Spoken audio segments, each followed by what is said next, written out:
Break स्वागत। कोरापुट जिला कोटपाडर football खेलाड़ी प्रशिक्षण रही भित्तिभूमिर अभाव ना अच्छी खेल पड़िया ना मिलूची प्रशिक्षण आशा और आशंकार खेलाड़ी भविष्य कोरापुट जिला कोटपाडर देखा रिपोर्ट।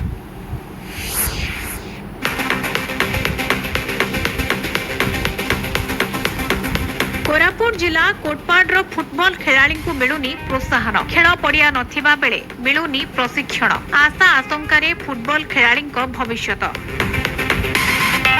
कोटपाडरे स्टाडियम निर्माण हेउनथबारु क्रीड़ाविद मध्य असंतोष बढ़ी बढ़ी चली मते देले जे इठी आमे गुटे स्पोर्ट्स होटल करिबु आज पर्यंत हे नै आपन माध्यम रे हमर मंत्री को मोर अनुरोध जे कोटपाडरे गुटे स्पोर्ट्स हॉस्टल करा जाऊ कराले निश्चित भाव रे पिला एठी कोचिंग नेबे एवं स्पोर्ट्स हॉस्टल रहिबे बाहर को कर्म खोजी की बाहर को जाई परिबे नै पाठ साथ साथ खेल खेलिबे एवं भविष्य रे निश्चित भाव रे ये खेलटा आगु को जाई परिबे। ग्राउंड तक नै कि ग्रास ग्राउंड करबा पड़बो।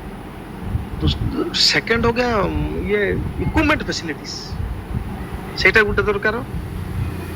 थर्ड हैला कॉम्पिटिटिव स्पिरिट पिला तो एठी तम से कहि देबो जदि मैच नथिबो किछि फायदा नै से माने मैच मध्ये बहुत मैच खेलबा पड़िबो प्लस हमर जोटा डिस्ट्रिक्ट सिलेक्शन स्टेट सिलेक्शन आ नेशनल सिलेक्शन से माने जोरसोर रे पार्टिसिपेशन करिया पड़िबो। कोटपाडरे फुटबॉल खेलाड़ी अभाव नाही।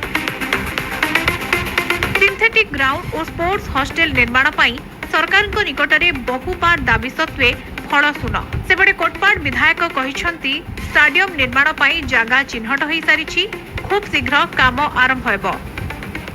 हमको गोटे सिंथेटिक ग्राउंड देबे माने हमरो जति हम एरिया रो फुटबॉल रो सब टिके उन्नति हेताता सेति पय बहुत आमे आशा रखछो हम क्रीडा मंत्री सूर्यवंशी सोरंग भाई को आम विधायक रूप भाई को मत आशा रखछो जेहेतु कि कोटपाड रो गोटे भव्य स्टाडियम गोटे हबो आमर समस्त उपकृत हेबे बोली भाबुछि।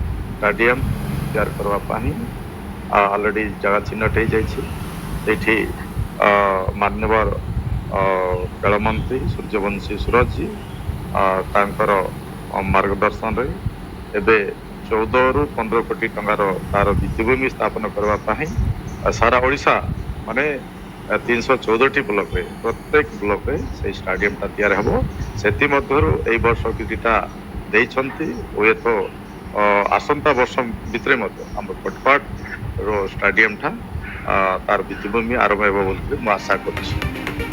कोरापुट जिला कोटपाड रो वीरकिशोर शर्मा का रिपोर्ट कलिंग टीवी।